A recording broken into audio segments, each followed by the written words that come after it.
What is up, everybody? Welcome to Bettor Golf Podcast. I'm your host, Spencer Aguiar, and I am excited to be joined for the third major of the year by my partner, Nick Bretwish, who you can find on Twitter at SticksPicks. But before we get started on the show today and give you our favorite fades, plays, and top options to consider for any of the markets that you want to talk about here or that we will discuss, I want to very quickly talk about Underdog Fantasy, the proud sponsor of this podcast. Underdog is now offering their new Pick 8 special, where you can add 8 selections to your Pick'em entry and win up to 325 times your money. Code BGP gets you an additional first-time deposit offer up to $250 in bonus cash that you can pair with a special bet. So if you aren't doing so already, now is the perfect time to sign up over at Underdog Fantasy. Nick, it's good to have you back, man. How are you doing? I'm good. I'm excited for the U.S. Open. I have already narrowed down my player pool, which I feel like has given. I'm trying to tweet this damn link. Here we go. We're good. Link's tweeted. All right. Player pool is settled. I think there's maybe some people you could change my mind on, but other than that, we're locked in. I have pretty much like 45 players, so a little heavy of a player pool for my liking, but you'll kind of get the gist of it. I'll start. I'm fading Scotty. For the record, I do have hand builds with him. I think like Monday morning, right when the player pool comes out, I think I probably put him in like 10 lineups just because at that point I was like, all right, he can't lose. It's impossible. But then, as I go on, I think you have a great breakdown on not necessarily supporting fading Scotty or advising, maybe is a better word, but why he can potentially be beat. But other than that, I'm excited. You and Byron crushed it last week. It was pretty fun to listen to that on my way home as I was out of the office, but appreciate him hopping on and filling in for me there. And you guys did a great job. And goddamn, we were so close with Colin Morikawa, but Scotty had to ruin golf again. I did like seeing him actually have a fist pump when he made that putt on 18, showing a little bit of emotion. I feel like I'm not anti-Scotty, but like, come on, let's get a little fired up out there. That's the kind of stuff that happens when you go to jail. You get hardened up. It's true. Yeah, he did hard time.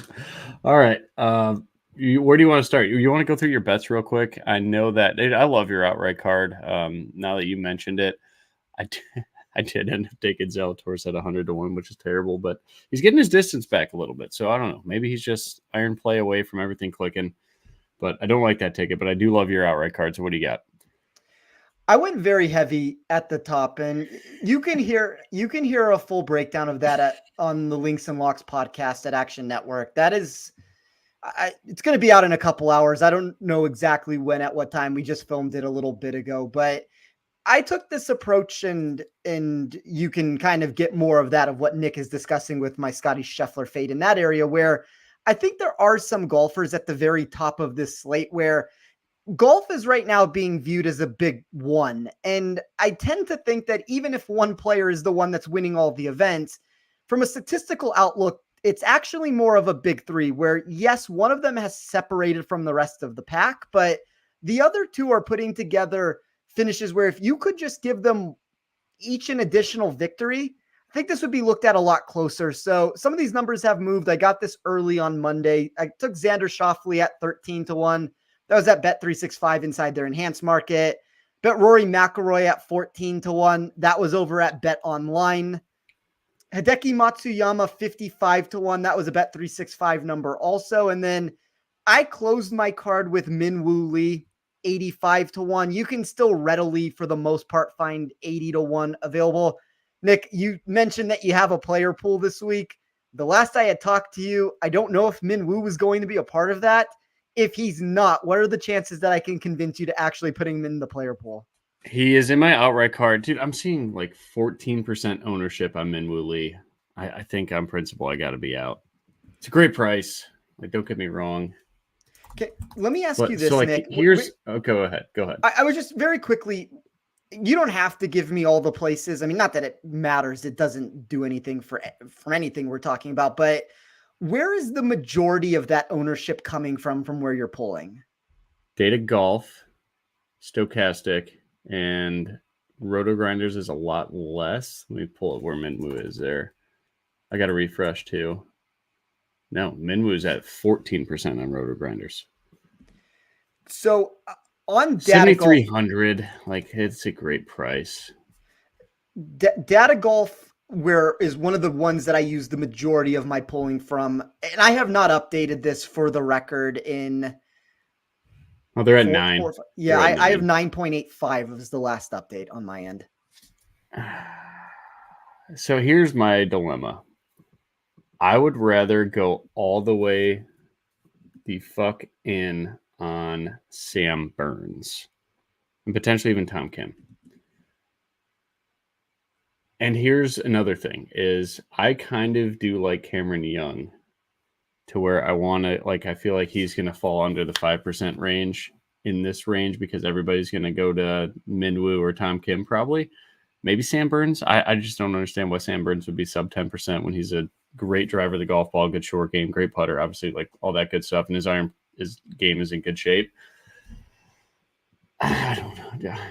I don't really have a reason to fade Minwoo Lee. Like Roberto, if it's 13, I'm out, but Roberto talked about it. Like his driving accuracy is on the come up, like significantly to where like he was in 2023 and 2022. The guy had maybe never hit a fairway. Yeah. Short game's awesome. That's the thing, though. His short game has not been awesome this year. It has not been. That is one of the weaknesses in my model. Before we move further into this, could that be that he's hitting way more greens in regulation, which is why you love him? I mean, he's hitting more greens. Proximity. The iron proximity has improved or is very good from 175 plus yards.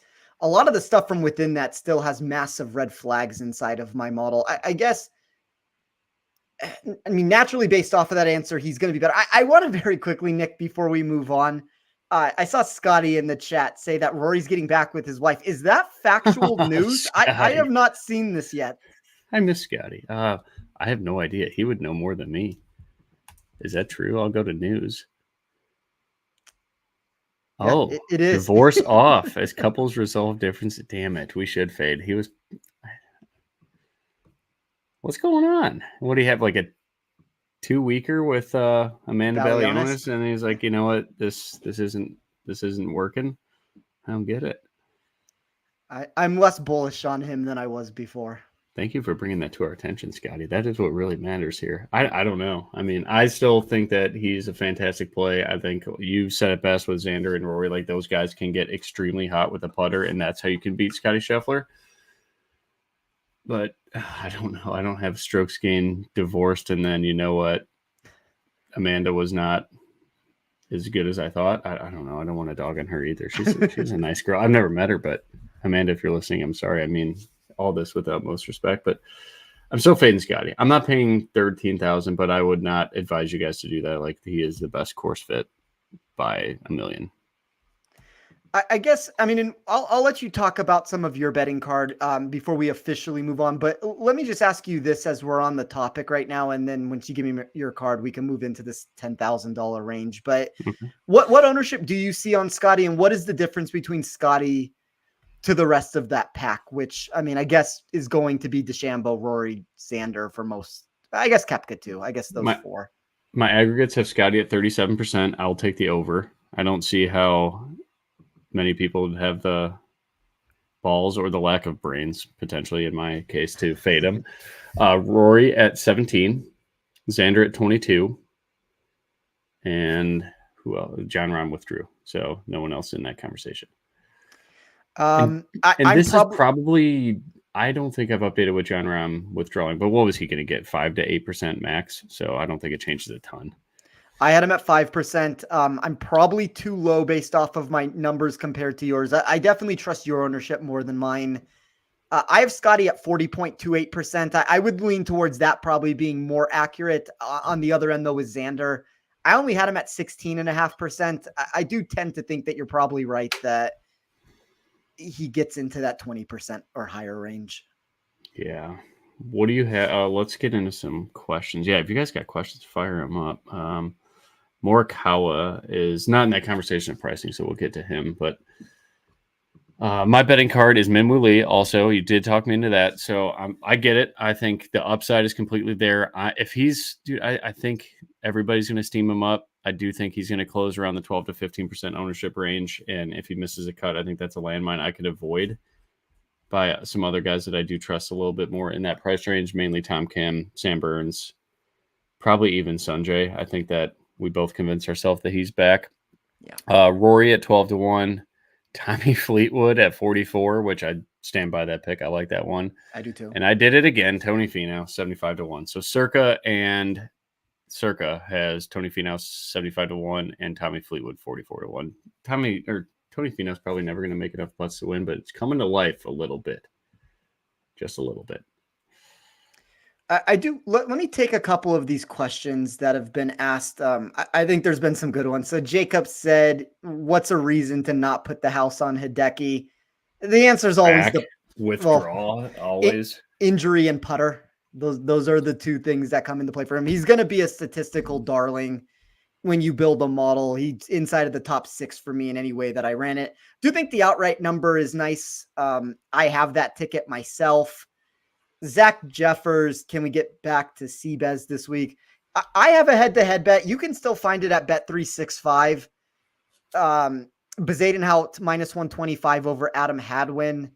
I got it at minus 120. That number ballooned up at the book that we took it at into the minus 140s. That minus 125 price is still doable. Do you look at that as you are backing Seabez or just fading Hadwin completely? Both. So I'm not high on either. Okay.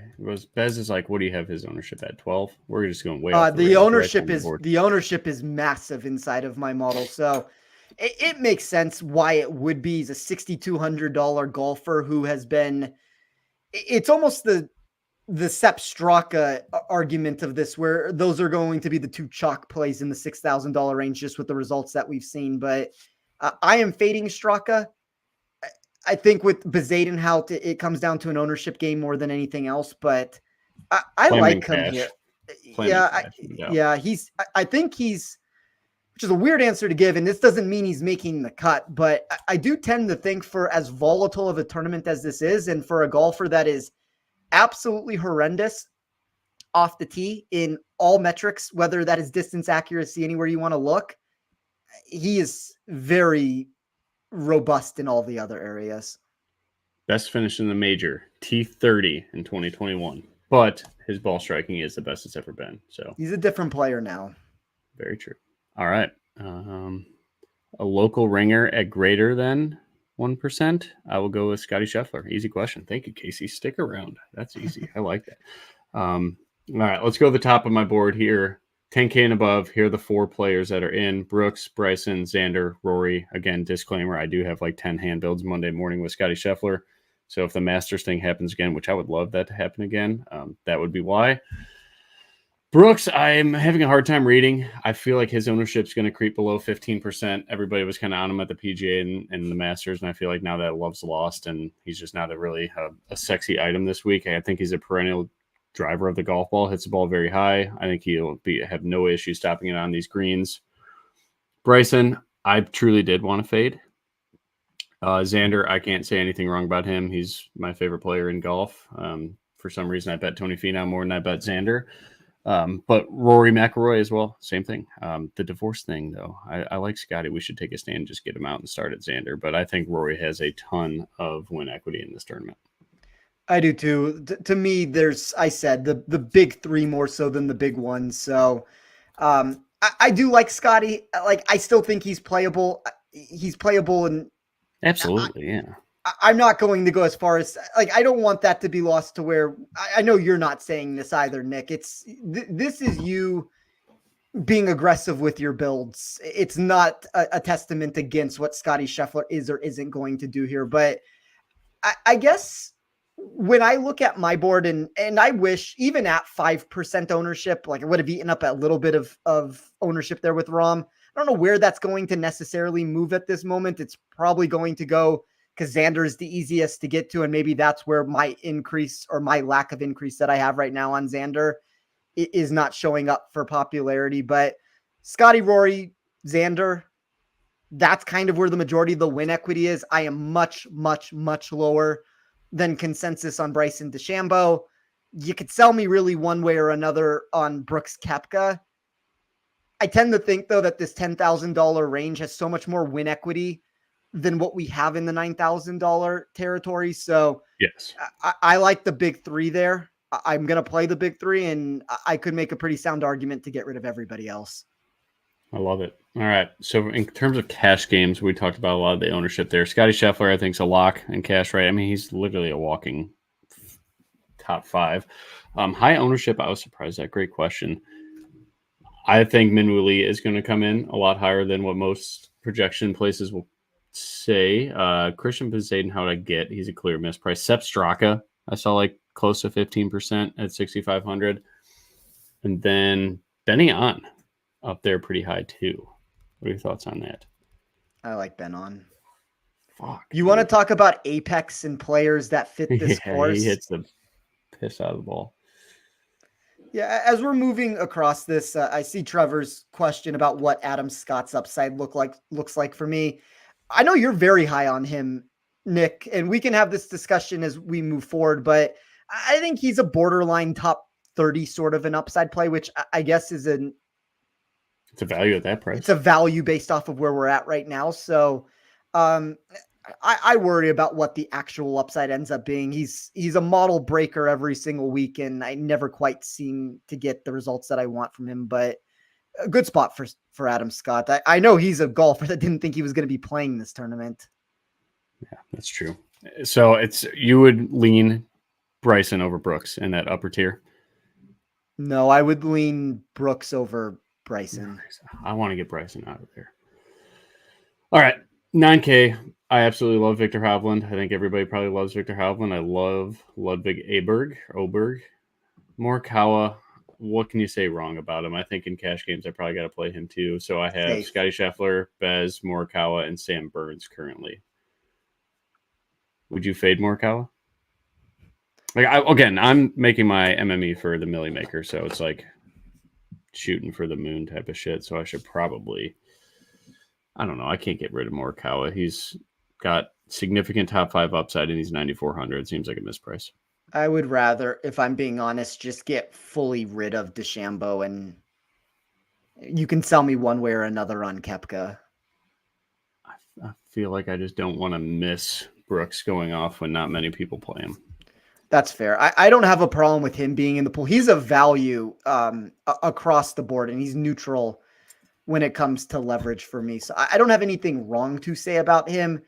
DeChambeau and Rahm, before Rahm withdrew, were the 2 worst values that I had up in that upper tier section. And then for the most part, the rest of the $9,000 range, you either have no ownership with options like Cantlay and Clark, or I don't want to say, Nick, that I'm out on Victor Hovland. He is fine. I have no issues with him. I would just rather get up once again and put those funds towards, if I can get up to Xander and just reconstruct lineups that way, or play Oberg or Morikawa. Okay. Well, you like Oberg more than Hovland? Yeah. Okay. Nice. Seems like projection systems do too. So I had to manually pump Hovland because I do like him a ton. And he's a great Pete Dye player, is he not? He grades fine across my model. It's one of those things, and I mentioned this yesterday. Or Donald Ross, sorry, not Pete Dye. My bad. I mentioned this yesterday on the Roto Baller show, but you take Victor Hovland specifically, we are one major championship away removed from nobody wanting to play him on DFS. He was a 50-1 option. We aggressively backed him in that tournament because I think we thought that had moved too far in the other direction. But now you've shifted this into this spot where he's 9,800. He's sub 20-1. He is fine. I would rather take the upside on Oberg or my general safety that I have on Morikawa. That's fair. Okay. I have one other guy in the 9K range that is in my player pool. That means I faded Wyndham Clark, which I don't think is a ballsy move at all. I just think he's broken. I'm going to keep that going. I don't mind Patrick Cantlay as much as if Wyndham Clark's broken, Patrick Cantlay is broken too. But what are your thoughts? I mean, he hasn't hit a fairway since Augusta, which everybody hits fairways there. Do you hate Patrick Cantlay? I know the market does. The ball striking, they didn't show many shots. I watched, I think, the actual his stream on PGA Tour Live on ESPN Plus last week, and I thought he would hit it okay. His stroke and putting was miserable. I like Cantlay and I like Wyndham. You like Wyndham? What'd you like in Wyndham? In terms of leverage, like, yeah, both of those guys are solid plays. Wyndham's driving the ball well. Obviously, he always does, but accuracy's good. Memorial, how do you hit the ball iron-wise? Let's pull that up. Pretty good. Miss a cut, but I full faded Wyndham last week. I thought he was the trap of all traps. I talked about this on the show with Byron that I wanted nothing to do with him in DFS. I took Tony Finau in a matchup against him. Those are two golfers to where more so with Wyndham, it's a little bit with Patrick also, but you get a price tag here where they're going to be so overpriced in the eyes of the public that nobody is going to play them. And this is where we're talking about leverage and where we can get into any of those answers. But what I always like to see, if I'm willing to go against what the consensus is in either direction, and specifically here when we're talking GPP contest, I want to see a positive trajectory into my model for upside. If you can deliver a positive trajectory for upside, I am so much more likely to ignore some of the recent form and shoot for that when we have sub 5-6% in those areas. There's going to be a ton of volatility that's going to come into play with both of those options. Cannot make an argument that either one of them should be priced where they are. And if they were $8,000 golfers, while the price tag would be more relevant to where they should be, all of a sudden the ownership would be higher. So it's a give and a take in that spot. I am willing to take a gamble. I've said this a million times, and this is not one of those spots where I like to call my model the Wyndham Clark Whisperer. Had him last year at the US Open, had him at Pebble Beach. There's been a lot of spots where it's been right on him. Correctly faded him last tournament. I wouldn't say that this is some aggressive approach since he is a negative value for me. But Nick, he does jump inside of the top 15 for pure upside here. So that's where I am intrigued to at least want to bite the bullet. And I'm not going to full fade him. He will make lineups and he will find a way to get fit in with different players. All right. First in pod edition, I'll get some Wyndham Clark. Do you hate Cantlay? Or like if you had to choose one or the other? I like both of them. I think they're very close to one another. So all right. JT is in my player pool. JT out for Wyndham Clark in. I mean, that's how I would lean. I'm not going to hold it against you very long. We'll be sure to get this player pool up to about 75 players. Yeah, that always happens. All right. I'm putting Wyndham Clark in some stuff then. Wyndham, we got room for you in this lineup. There we go. All right. AK range. Who did I fade? Let me pull that up. Cameron Smith, Will Zalatoris. Even though I bet Will Zalatoris outright, I'm okay with that. I think that was a stupid ticket. No going back. Probably going to fade JT now. I don't know about Max Homa. I think it's a great price. I'm surprised more people aren't on him. I think he's just safe, and I don't want to miss it. Like, I look at these guys, like, who could finish inside the top 8 to 10 and not surprise me. I want to push the lock button on Tommy Fleetwood just because I don't think anybody else will, because I know the whole narrative of he can't win, but that is fine at 8,500. I have a lot of Matt Fitzpatrick, a good bit of Finau, and Hideki I want to fade so bad, but like you said, he is a stats darling, and every single model is going to love him. Yeah. I would say for me, I'm out on JT, out on Cam Smith. There are some numbers for Cam Smith when it just comes to his safety and the way that he approaches some of these venues. I don't know if it matters if you don't ever find a fairway and you run into some struggles there. So I'm out on Cam Smith at the ownership that we currently have. If this was going to be a spot where there was no ownership around him, I would have been more inclined to take a shot in that direction. Homa, I think, is fine. Great leverage to consider. Like Tommy Fleetwood, probably Fleetwood, Fitz, and Hideki would be the three best values in this section without looking at ownership. Probably going to be out on Tony Finau. I'm out on Zalatoris. What do you not like about Finau, besides his history with us? I have him outside for upside of the top 25 for me. You could maybe sell me a little bit differently on this if you could give me an ownership percentage that's lower than what I have, but I don't really want to get caught on any of these names when I'm probably going to already take the route of playing the chalk with Fleetwood and Hideki. I don't want to, and maybe even Fitzpatrick in that. Like, I would rather lose all that dead weight of the 10 to 12% guys like the Thomases, Smiths, Finals. There are players I would rather have than them. Okay. That's cool. Matsuyama, just push it. I'm going to unfortunately bite the bullet with Hideki and probably regret doing it afterwards. This is a different spot though, and we've talked about this quite a few times, Nick. When you look at Hideki and he is a popular choice at $10,000, that is a much different route that we are considering than Hideki who's 8,000. I'm much more inclined to just say we are getting a good value here. I will eat the chalk in this position. Fair. All right, 7,900. I'm keeping Jordan Spieth in the field. Something has to give. What is going on? How is he hitting the ball so well off the tee? And the iron game is terrible. Yeah, when you left Links and Locks, Roberto asked me my take on Jordan Spieth, and Lock button. I don't know if I go that far, but I tend to agree with you that he is very playable as a guy that, like, I keep talking about this. If it's his wrist, like Ed, I get it, but if it's his wrist, why is he hitting the driver? I know, like, there's no impact to the ground. Obviously, that's a big differentiation. Like, my wrist has never really hurt in golf, but I could feel the reverberation from the ground when you're taking a divot and hitting down on the ball with an iron as opposed to hitting up on driver. But even when he's clubbing down, he's mashing it too. So I don't know. He hasn't missed a fairway in a long time. Strokes gained off the tee is by far the best of his career. I feel like he's going to close at like 5%, and I'm okay. I'm a fanboy, so like I could make peace with doing it. But like, would it really surprise you if 7,900 Jordan Spieth in a course that doesn't require like birdie making for the most part to finish inside the top 15? It's the same answer in a lot of ways, just for cheaper, that I talked about with Wyndham Clark and Patrick Cantlay. There's no ownership with upside in my model and safety numbers that are going to just be horrible. And the safety numbers are what's going to push everybody off of him. Yep. Okay. I'm glad you're on that then. Tyrrell Hatton staying in my player pool. You hate him? Another guy where I've never got him right. The upside's better than the safety. I'm fine with him. Shane Lowry blew up my total driving.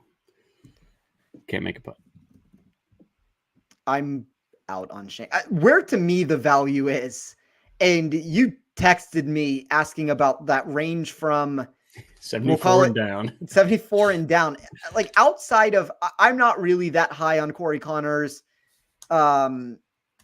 I am personally out on Cameron Young if you move it up $100 more, but everybody else in that range would be the players that I am trying to figure out a way to get to. It's Ben On, Sung Jae, Min Woo, Tom Kim. I like Dustin Johnson. Faded Jason Day last week, like Jason Day this week. Yeah, that one interests me. I did fade Ben On. I see 13% with Ben On in my aggregates. Yeah, I'm okay.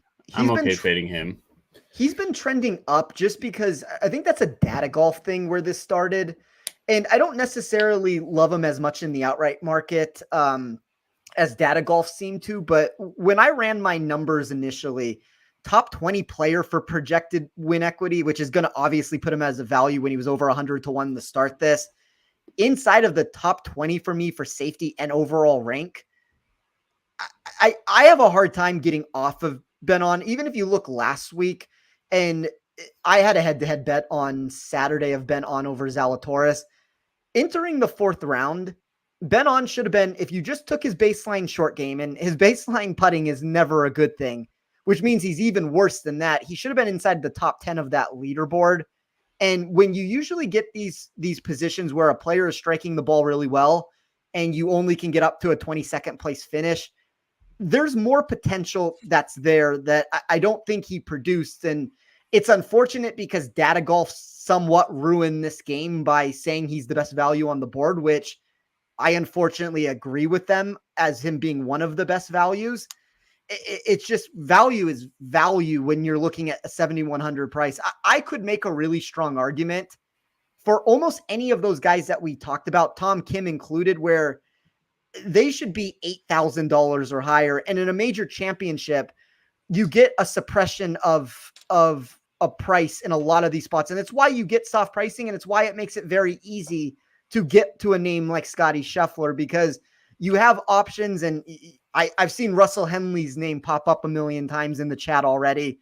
He's going to be very popular, but that's why, and that's fine to fade him. I don't love the lack of upside in the safety numbers like that. To me, that's not what I don't want cash game plays even for the price there, but that's why it's so easy to play the options like Scotty, because you have Bezadenhout, you have Henley, you have all these options that are inside of a model. They should be 7,500 or greater, but somebody had to get pushed down. Yeah. Okay. And that's where you have to differentiate, Nick. Like it's going to be such a common build of Scheffler, Bezadenhout, Henley. Like we're just going to see that over and over again. And Ben-On's probably going to be one of the popular clicks in that space just due to form. I liked Ben-On a ton. He was like my sleeper for Augusta and the top 20 bet there too. To me, I'd rather play him at a course where missing fairways is not nearly as penal as what Pinehurst is likely going to be.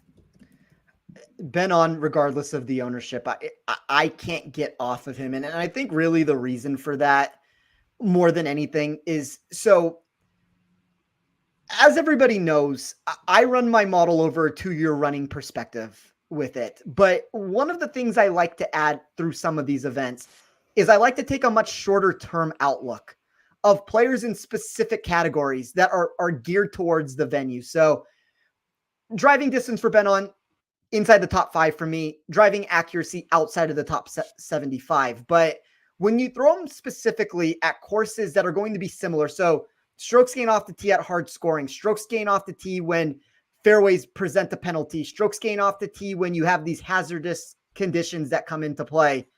He's 15th in hard scoring, 20th where it becomes a little bit more like imperative that you find it, and then 9th when you throw in this really hazardous return to it. That put him 14th overall in my model. So I think if you just ran this from expected driving accuracy on any course, it's going to look terrible. When you gear it specifically for venues like this, and then you add the apex that he brings to the table, I kind of feel like Ben-On is going to top 10 this tournament and actually be around. I just can't get off of him at the ownership. This is to me where I keep saying at least Data Golf is the ones that pushed it. I guess like they're better than some people that could have been pushing this narrative, but they are correct in this. All right. I'll play some of them. Up to 52. We're working our way up, Nick. Yeah, right. I love it. All right. 7K Thigala. What are your thoughts about Thigala? To me, I'd rather just pay for Thigala. Yeah, I like Thigala. Nice. Okay. There's a lot of players that are like Cameron Young, Lowry, like give me Thigala and I'm fine with the ownership there. Like just because somebody's owned, it doesn't mean like we can't remove every single player that's popular. You got to pick and choose your spots of where you're going to play some of the popular names. For me, I guess the highest owned player that I'm playing, obviously outside the top of the board, would be Thigala and Tom Kim. Yeah. So I like them. We'll go lower in the 7K range here. Sam Burns, I already spoke enough about him. Tom Kim, you all in? I like Tom. I like Tom Kim. I don't see a massive difference, if I'm being honest, between Kim, Minwoo Lee, Sung Jae Im, Ben-On. It's the hardest decision I had to make. Was what's left in my single entry build. That's what I sent you as what was left. Yeah. If you're building out and you have 150 builds, like all of those players will be in when you're trying to condense it down. And that is a positive, by the way. Like I've given all the reasons on every show and article this week of why I love Minwoo Lee across the board, no matter how I'm trying to play this. So if I'm throwing guys like Ben-On and Sung Jae and Tom Kim into the mix there, and Jason Day, like I'll include Jason Day, and I know the market hates Jason Day, but if those names are making that sort of a section with Minwoo where it's not becoming this just auto pick of Minwoo, it kind of just shows how valuable I think this section is in general. Right. No doubt. Okay. Which I think is going to be, I mean, like you said, it fits Scotty a ton. I have Justin Rose in the player pool just for the low-owned upside. I did like his ball striking over the past, 60 days. So I don't think there's a ton of upside with that, but just on the ownership side of things, I think if it's a course that's not requiring a ton of birdies, I think he could be fine in the bogey avoidance side of things. I prefer him to like a Ricky Fowler if we're trying to directly compare. No And doubt. if you look at what Justin Rose, my model liked Justin Rose last week, and he imploded on Thursday.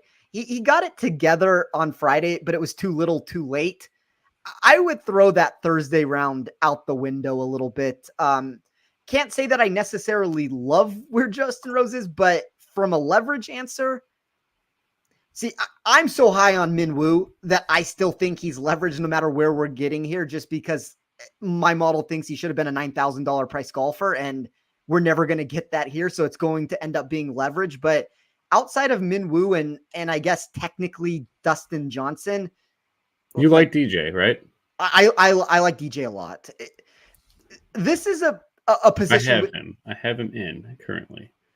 What ownership do you see on Dustin? I assume it's 4. low. Yeah, I have him at 5. And I gave this answer at the PGA Championship. And Dustin was disappointing there. But if you really look, he should have missed the cut. And he backdoored his way to what ended up becoming a top 50 finish. And you could argue for what that reason is at the end of the day of we haven't gotten results from him. You move to live, you take a bunch of money. A guy like Dustin Johnson needs the reps. We've seen that historically. A U.S. Open, if there's any major out there where he consistently throughout his career at any point, no matter where he's at, no matter what's going on in his personal life, where he has continuously gone back to and found success, it's the U.S. Open.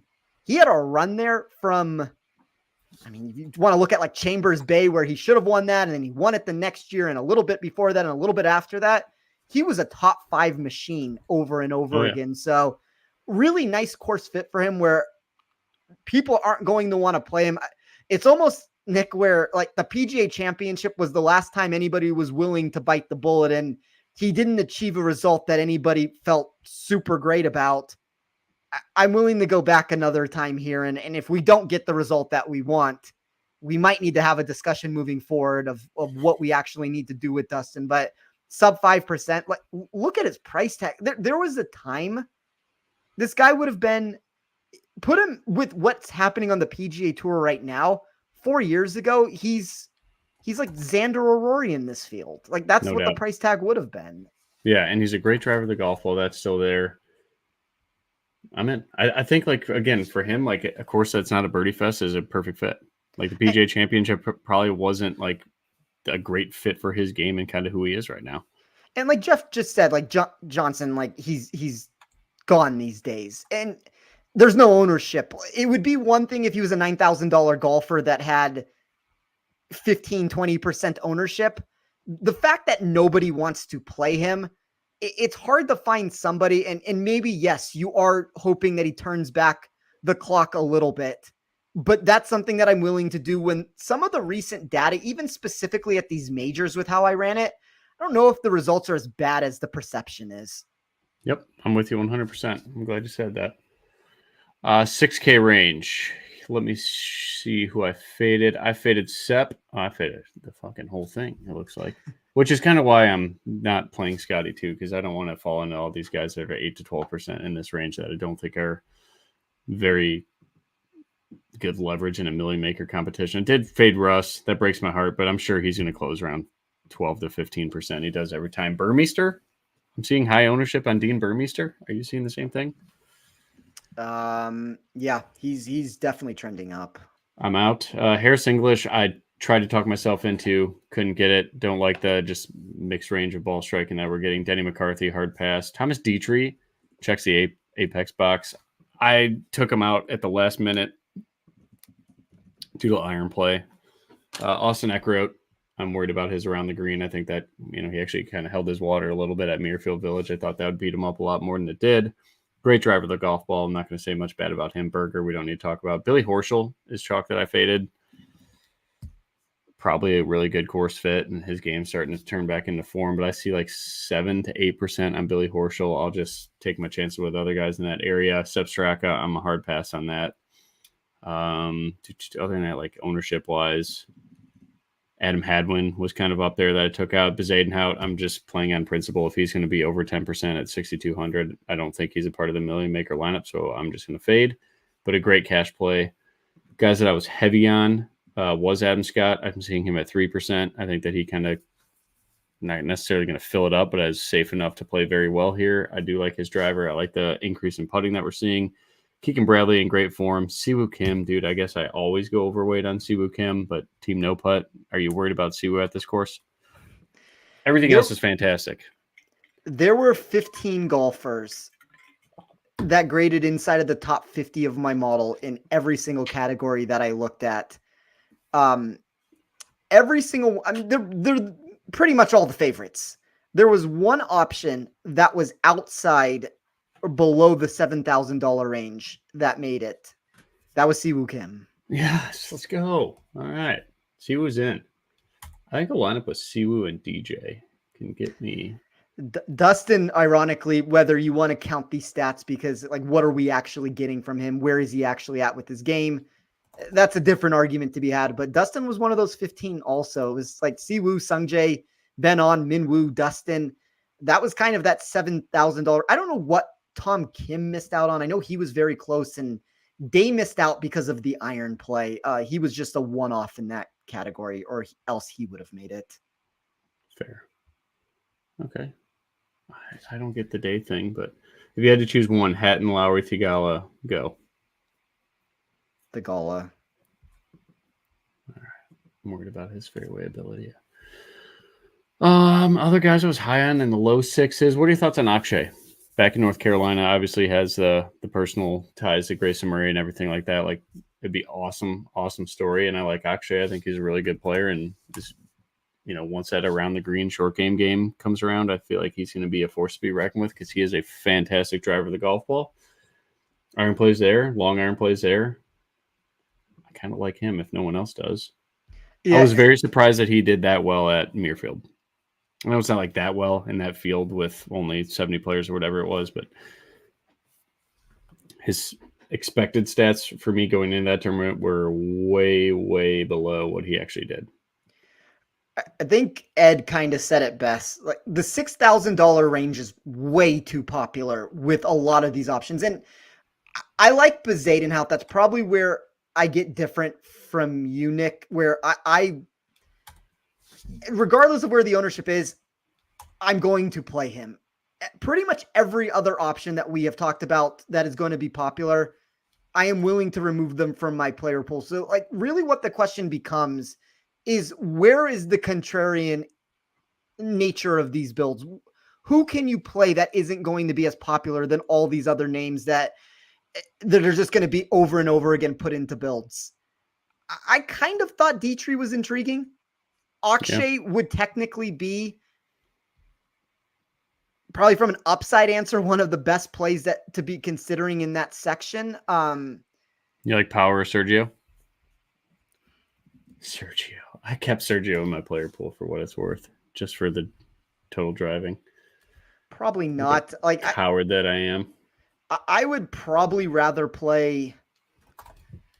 Like, if we can get into that low $6,000 section, we're talking about some of those names. I like Pendrith. I like Jaeger. My model. I like Jaeger, dude. I do. I don't mind Jaeger. My model actually did like Webb Simpson. I have Webb Simpson in my player pool. Yeah. I almost lean He's towards... hitting the ball well. He is. What about Victor Perez and Davis Thompson? We can't quit on Davis Thompson yet. Davis Thompson is one of the best values for me. Perez, Dude, he's just scoring. I'm probably out on him just because I still think he's going to be... It's not going to be like a massive number, but I still tend to think he's going to be a little bit too popular. He started wearing a glove, which means a lot to me. I didn't like the no glove thing. That weirds me out. Lucas Glover too, out of the player pools for that. What about Cam Davis? Did we talk about him? No, I was going to ask you about him. He's a positive value in my model, both against DraftKings pricing and against leverage, and he has upside in my model. So that's typically what I'm looking for. If you can check those three boxes as a long shot bet down the board or DFS play down the board, you typically can get my intrigue. And we know that he has certain skill sets that he can pop and really work his way up the leaderboard. So I almost would say, Nick, that the players that are sub 6,500, I guess, let's say, would more so be the options that I want. And the names that are 66 to 69, maybe outside of Keegan and Siwoo and maybe Dietrich, like I'm almost fine getting rid of everybody else. Okay. I'm pretty much there. I just have Adam Scott as well. I did keep Harmon, which is disgusting. I'm a douchebag. I'm fine with Harmon. No, I'm yeah. fine. I'm more so like if I'm trying to find the players that I'm completely out on, Eckroat. Yep. I know we have been a Norin show historically. I'm going to say I am out on Norin this week. Really? Yeah. Okay. I did not see that coming. I'm going to get more DJ. Yeah. Like, and I could get off some Norin. I'm going to keep Norin in a couple just because we already went this far, but I don't mind it. Okay. Yeah, dude, I don't know. I feel like he's just played a ton of golf too, which worries me. He consistently... Tom Hoagie? Any love for Tom Hoagie? I can never get that guy right. I think he has no upside, but he's probably a perennial cut maker here. And Adrian Maronk. Thoughts on Adrian? My model doesn't have enough data to ever feel comfortable with Maronk. I think markets seem to like Maronk a little bit from what I've seen. So they do. Maybe you could sell me on that. Hoagie, kind of the answer that you gave. Better safety numbers and upside numbers. If you're going to move in the wrong direction for upside and also be a negative value against leverage and DK price, I'll be out. All right. I don't mind fading Tom Hoagie. I'm cool with that. What about Tom McKibben? He was a guy I kept in just due to the ridiculous placement that he's having in the DP World Tour. Know nothing about him. Usually that works in my favor. So I don't, to be honest with you, I don't have a take. Like, I don't have enough data to feel comfortable with it. So he's going to show negative, but I don't have a take one way or another. Okay. Dietrich, I feel like we talked about everybody and no one's... Don't do it with Harmon. I appreciate it, Ed. It needs to stop. Let me Did you like Akshay? I do like Akshay. Okay. Akshay's Nick one Taylor. of the better. What about Nick Taylor? His ball striking, I think, is somewhat on the rise, and he's going to be 1%. I'd probably rather play... In Poston. Probably rather play Cameron Davis than Nick Taylor. I'd probably rather play... Let me give you an option which there's a little bit more ownership, and I assume you're going to be out because of this reason. Mackenzie Hughes? Out. You know what's funny, Nick? And I'm not going as far as to say that he's in my player pool, but as right as I've been about Wyndham Clark, I feel like my take on Mackenzie Hughes, when I have on him, he always... It works every time. And every single time I fade him, he misses the cut. I don't have a strong take one way or another. I just thought the price was interesting, but he really does deliver another one of those very similar answers that we've talked about with a lot of these guys, where better safety numbers, the upside moves in the wrong direction, and the popularity, while not necessarily high, I've consistently seen this moving upwards over the last 12 hours or so. Okay, so you like him. As of right now, if you made me pick a side, I would say I'm in on him. This isn't a strong take one way or another, though, but enough so where he was a positive value for me. Okay, good to know. Good to know. I by the way, I don't know what to do with Kitayama. Like, I guess I'm just out. Yeah. Here are the 5K guys that I'm playing. Takumi Kanaya, just because I've always kind of played this guy, and his long irons, lack of data, but graded really well for me, so take that for an absolute grain of sand. Adam Svensson, just because I can't quit him. I've never got him right. The opposite of Spencer and Mac Hughes is me with Svensson. Mac Meisner, I still believe this dude's just an awesome player. I kept Nick Dunlap in, and then my top 40 hammer kid, Richard Manziel, our boy Dickie. Money Manziel. That's right, Money Manziel. I'm going to play a decent bit of him. He is in way too many hand builds on Monday morning, which I decided like that's going to be my DP World Tour guy that I believe in with his sand save ability, short game, great driving of the golf ball, ball striking, everything's there besides a putter. But the 3-putt avoidance over the past 3 years has gotten insanely better for him in the DP World Tour. So I just think he's a mispriced for the talent that he is. There are, what is this? Six or It's like you seven. mix links golf with like Midwest tree line fairway stuff, and so I don't know. Maybe there's a little bit of home in North Carolina for him. These are the 4, 5, 6, 7. These are the 7 players that against their draft, and this is not taking ownership into account, but these are the 7 players for me that I had the most value on when we're trying to dart throw down the board here. Christian Bezadenhout was number 1. He was the most mispriced player. I think there's a reason why the ownership has trended in that direction. Yes. Mac Meisner was number 2. Hey-o, all right. Steven Yeager was 3. Taylor Pendrith was 4. Lucas Glover was 5. And I know Lucas Glover burned the entire industry of anybody who listened to me on Glover last week, but I'm done with him. I think the whole world is, but you can sell me back on him. No. Gordon Sargent and Webb Simpson. I looked at Gordon. I do like Webb. I looked at Gordon for a little bit. I had a hard time figuring it out. So I just went with the no. I have no data on him. Looked at the Masters. Limited data also, and tore it up. But sometimes what about Hubs? Any thought on Hubs?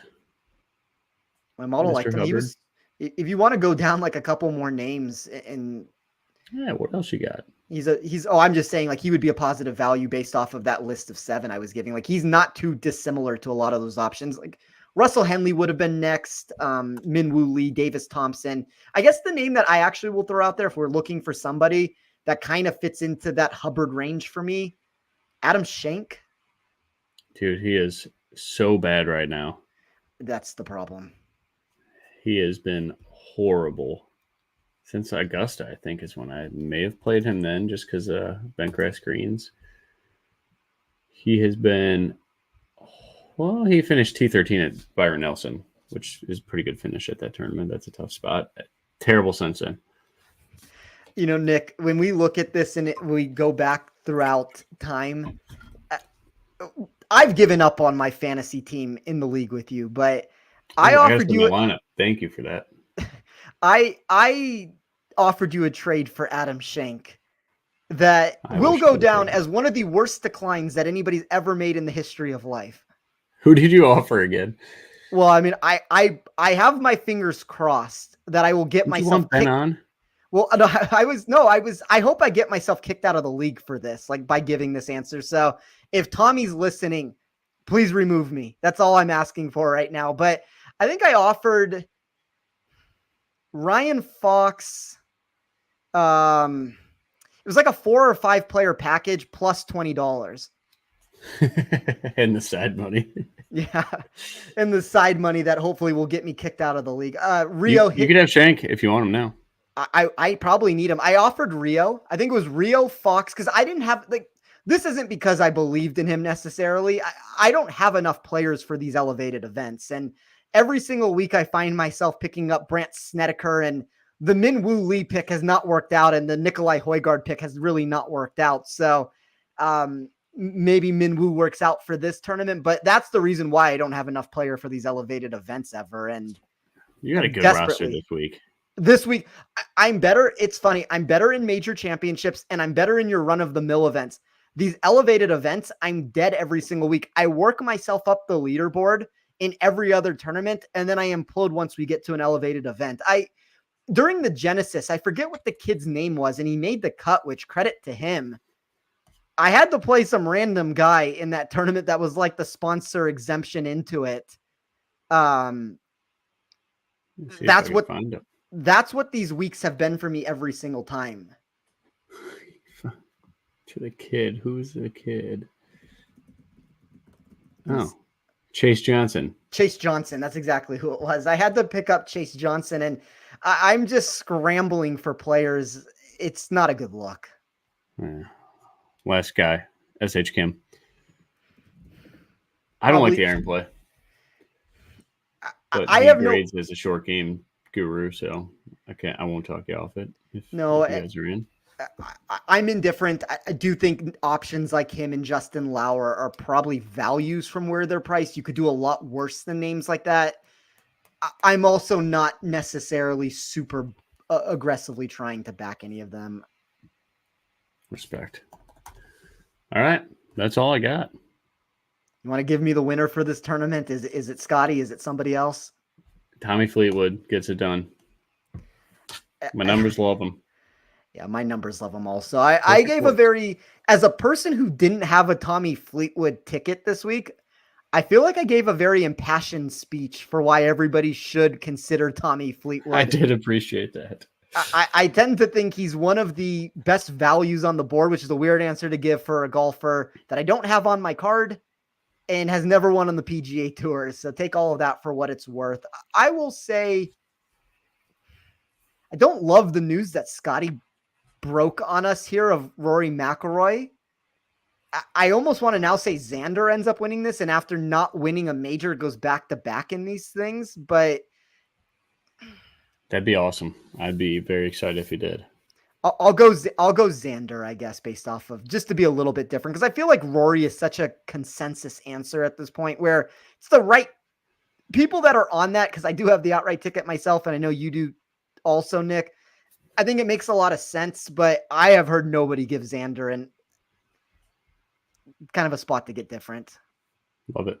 All right. I think people still don't respect him. I would agree. It's one of those things where the value, if you add one or two more, give him the Players Championship.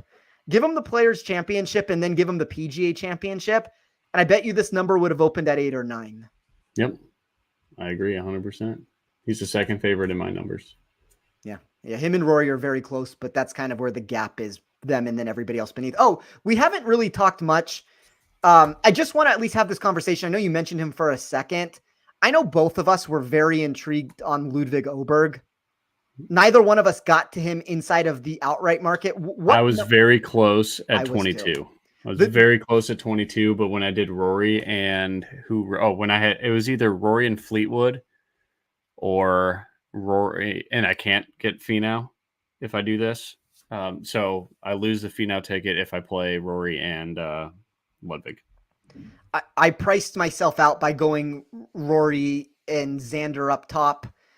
The two players that were the closest to my card that I removed would be Fleetwood and Åberg. So with you on the Åberg answer of him being like the nearest miss I had, and then Fleetwood, if you're correct on it, at least I can stomach that fact that one of the two of us will have the ticket, because I do legitimately believe, regardless of whatever he ends up doing this week, I tend to believe he is a legitimate top 12 win equity candidate in this tournament. And the public isn't going to believe that with the lack of upside we've seen. So